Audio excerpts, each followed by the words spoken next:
Hello students, welcome back on my YouTube channel immortal physics. आज हम लोग start करने जा रहे हैं लेक्चर नंबर 3। हम लोगों ने लास्ट लेक्चर में कंडक्टर एंड इंसुलेटर तक कर लिया था। आज हम लोग अपना नेक्स्ट टॉपिक स्टार्ट करने जा रहे हैं इलेक्ट्रोस्टैटिक इंडक्शन। अगर आपको वीडियो पसंद आ रहे हों तो उसको लाइक, सब्सक्राइब और शेयर जरूर करते रहिएगा। हम लोग का नेक्स्ट टॉपिक है इलेक्ट्रोस्टैटिक इंडक्शन। तो इसमें इलेक्ट्रोस्टैटिक का मतलब तो मेरे ख्याल से सभी को पता चल गया। यहाँ पर एक नया वर्ड आ रहा है इंडक्शन।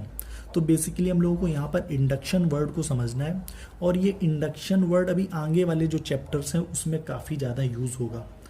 तो पहले देखते हैं इलेक्ट्रोस्टैटिक इंडक्शन में क्या होगा। तो मान लीजिए कि आपके पास एक पॉजिटिवली चार्ज कंडक्टर है और हमने कहा कि ये हमारे पास है एक कंडक्टर और इसके पास कैसा चार्ज है, पॉजिटिव चार्ज है, और इसको हम लोग एक अनचार्ज सेकंड कंडक्टर के पास ले जाते हैं। ये होगा हमारा अनचार्ज्ड सेकंड कंडक्टर। अब अनचार्ज का मतलब ये नहीं है कि इसके पास चार्ज नहीं है, इसका मतलब ये है कि इसके पास जितना पॉजिटिव चार्ज है उतना ही निगेटिव चार्ज है। तो एज ए होल ये किसकी तरह है, न्यूट्रल है। तो जब आप इस वाले कंडक्टर को इसके साथ क्या करा दोगे, टच करा दोगे, तो जब आप इसको इसके साथ टच करा दोगे तो इसके पॉजिटिव चार्ज क्या करेंगे, इसके कुछ इलेक्ट्रॉन्स को अट्रैक्ट कर लेंगे और वो इलेक्ट्रॉन्स आपके इसमें से निकल के इसमें चले जाएंगे। ठीक है, तो इसके पास जो हो जाएगी डिफिशियंसी ऑफ इलेक्ट्रॉन हो जाएगी और इसका जो नेट चार्ज है वो कैसा हो जाएगा, it will have a net positive charge, positive charge आ जाएगा। तो इस प्रोसेस को हम लोग बोलते हैं चार्जिंग बाय कंडक्शन। इसको हम लोग क्या बोलते हैं, चार्जिंग बाय कंडक्शन। हम लोगों ने इसके ऊपर एक पॉजिटिव चार्ज क्या कर दिया, इंड्यूस कर दिया, क्योंकि इसमें से एक निगेटिव चार्ज निकल गया तो इसके ऊपर पॉजिटिव चार्ज हमारा क्या हो गया, इंड्यूस हो गया। एक दूसरा मेथड होता है कि इस वाले कंडक्टर को हम लोग बस इसके पास में लेके जाएंगे, इसके साथ उसको टच नहीं कराएंगे, तो इसके जो पॉजिटिव चार्ज हैं वो एक साइड चले जाएंगे और इसके जो निगेटिव चार्ज हैं वो इसके दूसरे एंड पे आ जाएंगे। और फिर हम लोग क्या करेंगे, इस पोर्शन को कोई ऐसे टच करेगा और जब वो टच करेगा तो वो ग्राउंड से कनेक्टेड होगा, तो ये सारा का सारा पॉजिटिव चार्ज कहाँ पे चला जाएगा, ग्राउंड में चला जाएगा। और जैसे ही वो आदमी यहाँ से अपनी उंगली हटा लेगा तो ये जो इसके पास निगेटिव चार्ज जो एक कॉर्नर पर इकट्ठा हो गया था, फिर से वो चार्ज इसमें क्या हो जाएगा, फैल जाएगा। ठीक है, तो इस प्रोसेस को हम लोग बोलते हैं इलेक्ट्रोस्टैटिक इंडक्शन। ये जो मैंने आपको पूरा एक्सप्लेन किया है इसको हम लोग क्या बोलते हैं, इलेक्ट्रोस्टैटिक इंडक्शन। कि हम लोग क्या करेंगे, एक पॉजिटिवली चार्ज कंडक्टर को एक सेकंड अनचार्ज कंडक्टर के पास ले जाएंगे, उससे टच नहीं कराएंगे, तो इसके अंदर जो निगेटिव चार्ज होंगे उसको ये पॉजिटिव चार्ज अपनी तरफ अट्रैक्ट करेंगे, तो निगेटिव चार्ज एक कॉर्नर पर आ जाएंगे और इसके पॉजिटिव चार्ज इसके अंदर जो पॉजिटिव चार्ज है उसको रेपेल करेंगे तो वो दूसरे साइड चले जाएंगे। और जब आप इसको यहाँ पे टच करेंगे तो ये पॉजिटिव चार्ज सारा कहाँ पे चला जाएगा, ग्राउंड में चला जाएगा। और जब आप फिंगर रिमूव करेंगे तो ये निगेटिव चार्ज फिर से इसकी सरफेस पे क्या हो जाएगा, फैल जाएगा। इस प्रोसेस को हम लोग क्या बोलते हैं, इस तरीके से ये जो हमारे पास एक कंडक्टर था इसके पास कैसा आ गया, ये निगेटिवली चार्ज हमारा कंडक्टर बन गया और इस प्रोसेस को हम लोग क्या बोलेंगे, इलेक्ट्रोस्टैटिक इंडक्शन। तो ये होता है हमारा इंडक्शन। ठीक है, चार्ज को हम लोग क्या कर देते हैं, इंड्यूस कर देते हैं। और हमारे पास दो प्रोसेस हैं, एक प्रोसेस में जिसमें हम लोग टच करा के करेंगे, ठीक है, और एक प्रोसेस होगी जिसमें हम लोग विदाउट उसको टच करा के करेंगे। नेक्स्ट टॉपिक है हमारा SI, unit of electric charge. और इसकी जो यूनिट होती है वो हमारी क्या होती है, कूलम होती है।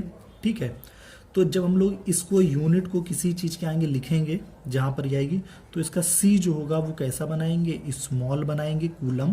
और जब सिर्फ इसका सिंबल लिखेंगे, पूरा ना लिखेंगे, तो इसको हम लोग क्या बनाएंगे, कैपिटल सी बनाएंगे। ये सभी लोगों ने मेरे ख्याल से क्लास 12th में 11th में पढ़ा होगा, ये साइंटिस्ट के नेम पे है।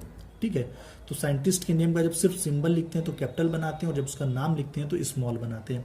तो एसआई यूनिट क्या होती है चार्ज की, इलेक्ट्रिक चार्ज की, तो वो होती है हमारी कूलम। और कूलम को हम लोग जो डिफाइन करते हैं वो एम्पियर के बेसिस पे करते हैं। एम्पियर हमारी क्या होती है, सभी को याद होगा, एम्पियर जो होती है वो हमारी इलेक्ट्रिक करंट की यूनिट होती है। और 1 एम्पियर कितना होता है, तो ये भी आप लोगों ने क्लास 11 में पढ़ा होगा कि आपके पास 2 इनफाइनाइट लेंथ के वायर्स होते थे। ठीक है, और वो एक दूसरे के साथ पैरेलल होते थे और उसके अंदर हम लोग करंट फ्लो कराते थे और ये एक दूसरे से 1 मीटर की डिस्टेंस पे रखे होते थे, इसमें हम लोग करंट फ्लो कराते थे और अगर इनके बीच में जो फोर्स होता था वो 2 × 10⁻⁷ न्यूटन पर मीटर होता था, तो हम लोग बोलते थे उस वक्त इन वायर्स में जो करंट फ्लो हो रही है वो कितनी हो रही है, 1 एम्पियर करंट हमारी फ्लो हो रही है। ठीक है, तो वो हमारी क्या कहलाती थी, एम्पियर कहलाती थी। तो उसी के बेसिस पे हम लोग क्या करेंगे, इसकी डेफिनेशन बनाएंगे। तो इलेक्ट्रिक करंट की हमारी जो डेफिनेशन होती है, अगर सभी को याद हो तो इलेक्ट्रिक करंट किसके बराबर होती थी, चार्ज डिवाइडेड बाय टाइम। और यहां से हम लोग डेफिनेशन बनाते थे, rate of flow of electric charge through a conductor is called electric current in the conductor. कि ये जो चार्ज का रेट है फ्लो होने का किसी भी कंडक्टर में, उसको हम लोग क्या बोलते थे, इलेक्ट्रिक करंट बोलते थे। और इसकी यूनिट क्या होती थी, एम्पियर होती थी, जो भी हम लोगों ने ऊपर डिस्कस किया है।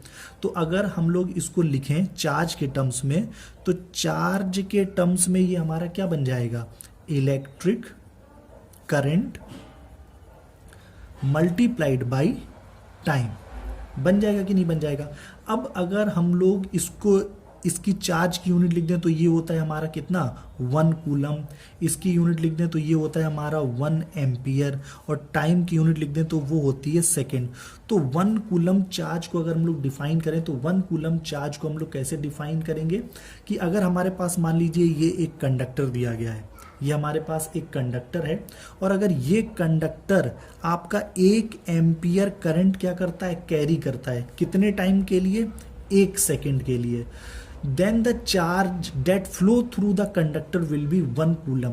तो जो चार्ज होगा इस कंडक्टर से, जो चार्ज फ्लो होगा वो हमारा कितना होगा, 1 कूलम के बराबर होगा। तो ये आपको इसकी डेफिनेशन याद रखनी है कि 1 कूलम को हम लोग कैसे डिफाइन करेंगे। तो इस तरीके से इलेक्ट्रिक करंट का फॉर्मूला लिखेंगे, चार्ज इक्वल्स टू हो जाएगा इलेक्ट्रिक करंट इनटू टाइम, और यहाँ से चार्ज की यूनिट कूलम, इलेक्ट्रिक करंट की यूनिट एम्पियर और टाइम की यूनिट सेकेंड।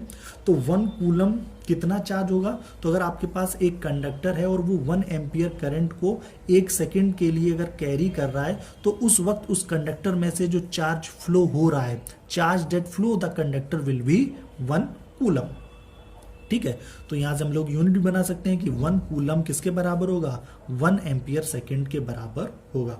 और आपको एक चीज याद रखनी है कि जो इलेक्ट्रॉन होगा उसके पास कितना चार्ज होगा, 1.6 × 10⁻⁹ कूलम ऑफ निगेटिव चार्ज। ये जो चार्ज होगा वो हमारा कैसा होगा, निगेटिव। और इतना ही प्रोटॉन के पास कैसा चार्ज होगा, पॉजिटिव चार्ज होगा।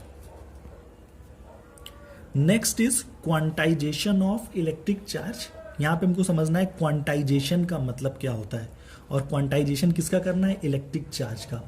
तो आपको एक चीज समझनी है पहले कि जो हमारा इलेक्ट्रिक चार्ज होते हैं वो हमको जहां पर भी इलेक्ट्रिक चार्ज मिलता है, तो जो हमको इलेक्ट्रिक चार्ज मिलता है वो इंटीग्रल, ये लाइन याद कर लीजिए, इंटीग्रल मल्टीपल्स होते हैं of A smallest amount of charge, smallest amount of charge.